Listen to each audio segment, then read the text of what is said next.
Ladies and gentlemen, welcome to today's update on the BB Entrepreneur Switzerland Fund with the title Strong Balance Sheets Are the Best Medicine. My name is Phil Steiner. I'm with Bellevue Asset Management. Today is June the 3rd, 2020. And the fund is a Swiss registered fund and it's traded with a daily NAV. The BB Entrepreneur Switzerland Fund is investing in stock exchange listed, owner or family managed companies in Switzerland, which typically do not think in quarters but in generations instead. The fund was launched in 2006, hence has a track record of more than 14 years by now. Today's update is with Birgitte Olsen. Birgitte is the lead portfolio manager of Bellevue's entrepreneur strategies. With Birgitte, Bellevue benefits from a 25 years professional investment track record.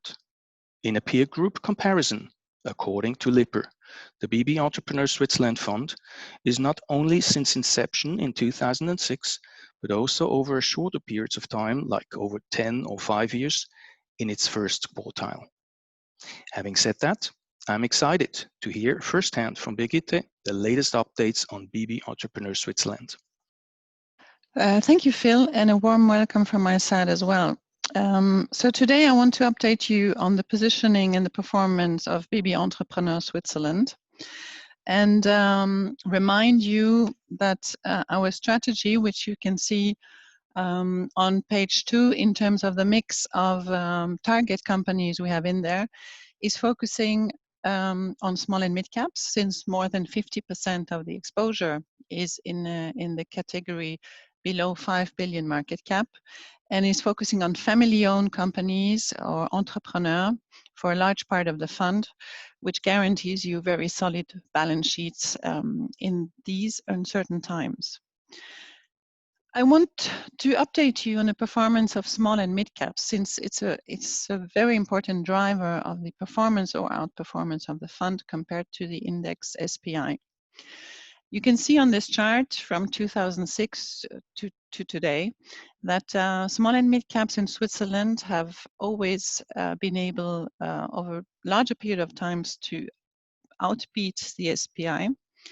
And you see the periods where this didn't happen. In orange on the bottom of the chart, you see it was the great financial crisis of 2008. It was the 2011 recession. And it was also the fear of a recession, which started in the latter part of 2018. So we've had now quite a longer period of time of underperformance of small and mid caps. And we see today in an environment of very low growth, of very low GDP growth, of very low interest rates, there is some merit in investing in small and mid caps, since they benefit from a more dynamic growth in their respective niche. And also in particular, they have very strong balance sheets, which is a common denominator of smaller caps versus large caps. They rely much less on debt and much more on generated cash flows to grow their businesses. So now, how have we done in this chart? You can see the performance of the SMI, the SPI Extra, and Nestlé since December 2016. What you see here is that the SPI Extra, the small and mid cap index in Switzerland, has not recovered completely since the derating of late 2018. And you can see that the performance gap to the SMI, but also to very, very defensive stocks like Nestlé, is quite big still. We think that we have now come in a phase of a catch-up, and you can see that since the market turned mid-March, the SPI Extra has been outperforming both the SMI and Nestlé. And actually, if I update you with the figures of the end of the month, the SPI Extra is up 32% since mid-March, whereas the SMI is up 24% and Nestlé is up 12%.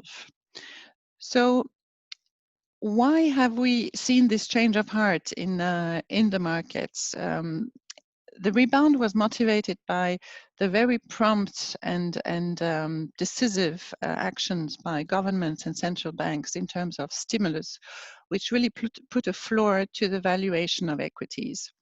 Also, the recent 750 billion euros European rescue package proposed by both Mrs. Merkel and Macron was a big relief for Europe and for the prospects of Europe. And it's an important driver of Switzerland as well, as Switzerland is really selling into Europe for a large part of its revenues. So we think in the next 3 months, the macro indicators and the activity indicators could rebound a bit. And as we have passed the worst in terms of lockdown, in terms of COVID-19, and this motivates a rotation into industrials, cyclicals, and also small caps, which we have witnessed in the past weeks. So we think on the 3 months basis, we have a supportive environment for a continued outperformance of the BB Entrepreneur Switzerland versus the SPI. Now, what have we done in the face of COVID-19? So first, we have stuck to our principles, which is to focus on quality, to focus on companies with strong balance sheets. And this served us really well in this environment where companies had to, their top line was more or less erased for 2 to 3 months, and they still had the cost to carry. So companies with a high level of debt had a lot of issues in this phase, had to refinance debt, had to step on cost restructuring and so on. And we were lucky to be focusing since more than 10 years on companies which have a very sound balance sheet. In fact, many of those are net cash. Not to say that they're not doing anything in the face of COVID-19, but they're in a much more comfortable place to continue to be able to invest behind their growth strategy. So in the first phase, which is now over, except if we would have a second wave of COVID-19, we could go back to this phase, but as it looks today, the stress phase where markets were falling at a very quick pace. The fund went defensive, so meaning we had much less cyclicals. We were much more in the defensive area of healthcare, but also of tech, and we had much higher cash quotas. We were busy then collecting ideas to invest at the bottom of this de-rating, and this is the second phase where we're now, where we add investments from the watch list, and we take some profits from relative winners. So classically, for instance, we sold our Galenica recently. We are looking at companies like Arbonia or SFS. So this is the classical sort of churning the portfolio in a more sideways or stable type of markets. Not that markets are not volatile, but we need to optimize the mix a little bit so that we don't leave any opportunities on the table. In terms of fundamental analysis, has been a very busy time, and actually lockdown was good for us as well, because it gave us the opportunity to really talk a lot to our network, both CEOs, CFOs, and industrial specialists, sector specialists. And after clearing the situation, where's production, can you produce, how about sourcing, and so on, the key issue is really the demand situation. Is the COVID slowdown, is it in any means structural? Is there a change in the demand pattern to be expected after COVID-19? What are the action plans taken by the company? And also you need to stay disciplined in the face of valuation, which is showing a tremendous dichotomy between value and growth. Growth has never been as expensive, and it's true that, and it's normal that you would give a premium to growth in an environment which is characterized by pedestrian growth. But you sort of need to know when enough is enough. I'll give you a few examples of companies we still like, although they've performed quite well. and one in terms of what will demand be like after COVID-19. So Logitech is a company selling a lot of hardware, tools we love and we need, not only the classical keyboards and mice and so, but also the company has been very successful with its gaming positioning, which is a quarter of revenues today.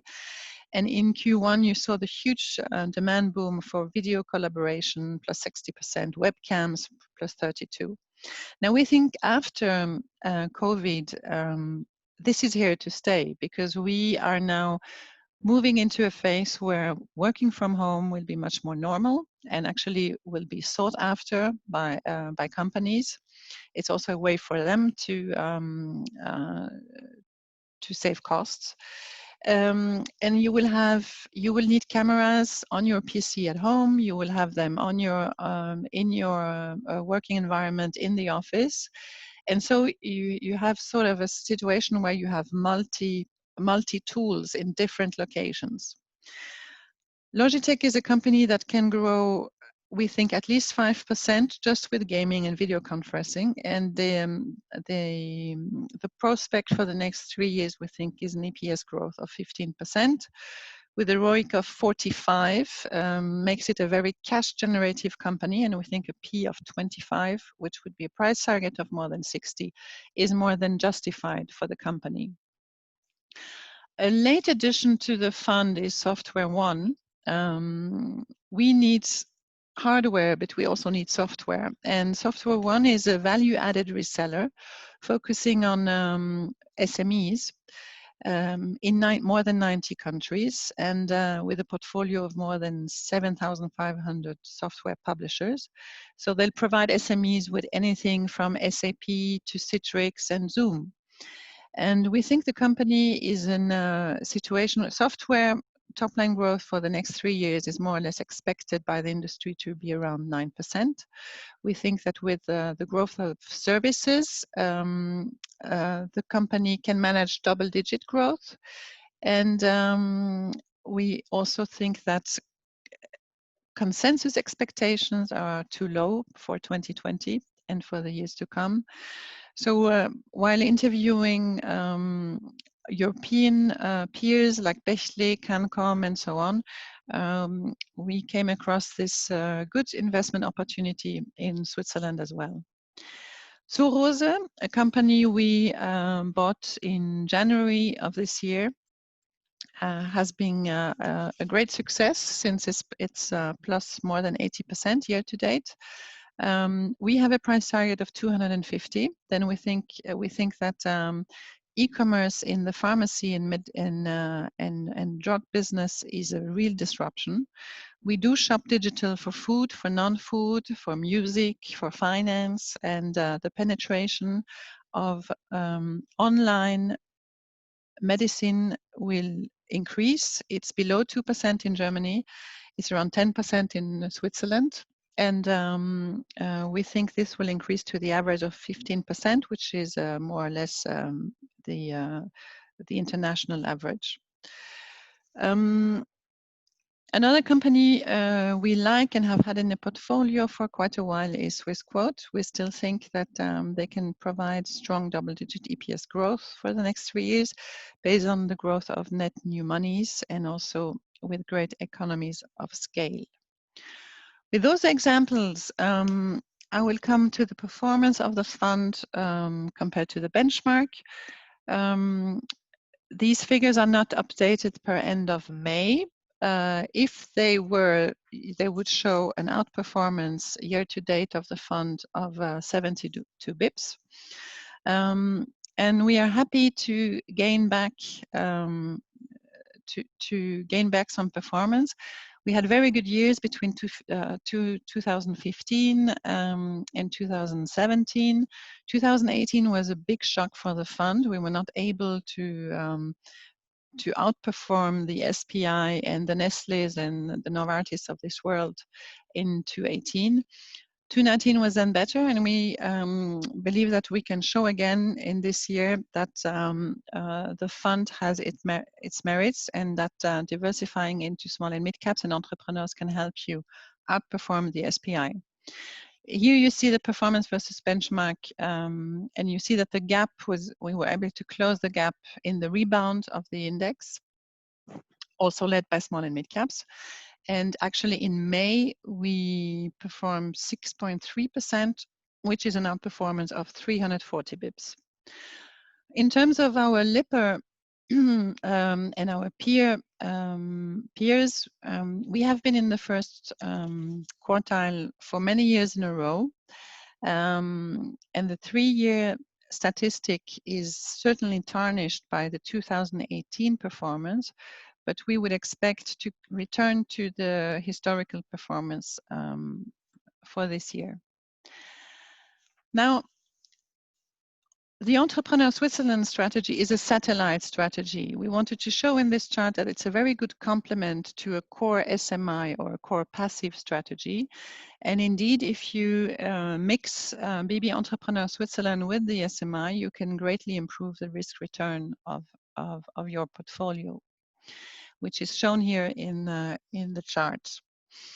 Another way of looking at it is to compare BB Entrepreneur Switzerland with the SPI X Novartis and X Nestlé, which are two stocks which do not comply with our ownership structure because they are not entrepreneur.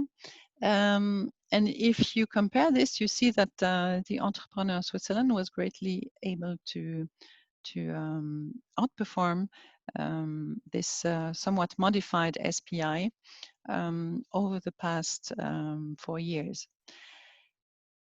Since the chart I just shown you is not an investable strategy, what you could look at is, for instance, owning Novartis and Nestlé directly. It's the cheapest way, actually. It's much cheaper than paying a portfolio manager to do that. And own some BB Entrepreneur Switzerland.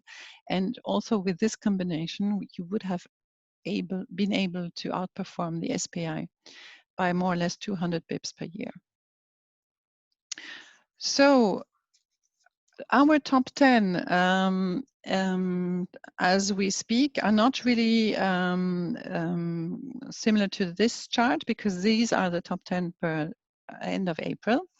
Now, as of end of May, we have less Roche because we are not anymore in the most defensive phase of the market. So Roche is now 5% of the NAV. We hold on to Logitech. We hold on to Swissquote.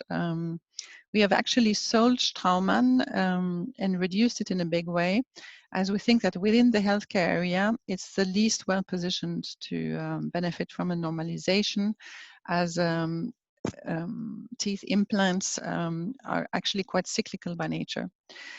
We also stick to Zur Rose, although we know that after 82% performance, the stock is probably into for a breather. But we think on valuation, compared to other digital models, it has more than 30% to go still. Otherwise, Sonova has entered the top 10. This was a call we did on end of, actually on April 30th, and it has returned 19% since then, above the 4.8% of the SPI. So I know that in the past, one criticism has been, yes, but Entrepreneur Switzerland is hugely geared to cyclicals and to industrials. We wanted to show you here that more than 40% of the NAV is invested in tech and healthcare related names. And actually some niche industrials like Huben-Zuner, Lem and Belimo, which have, depending on the classification you look at, count as tech companies as well, according to Bloomberg, have been doing really well in this difficult environment. And we think that both themes are still valid in terms of growth, although maybe the healthcare sector has now reached valuations which makes it a bit more difficult. So we have sold Galenica, we have greatly reduced Straumann, but we are still quite happy with Vifor, Zurose, Roche, and Sonova. On the next page, you see the difference in our exposure towards different market capitalizations. You see that we are greatly overexposed in the 1 to 5 billion market cap, which is more or less a third of the NAV. Also 5 to 15, and lower caps below 1 billion, which is more or less 15% of the fund. So there is a clear small and mid cap bias in this product.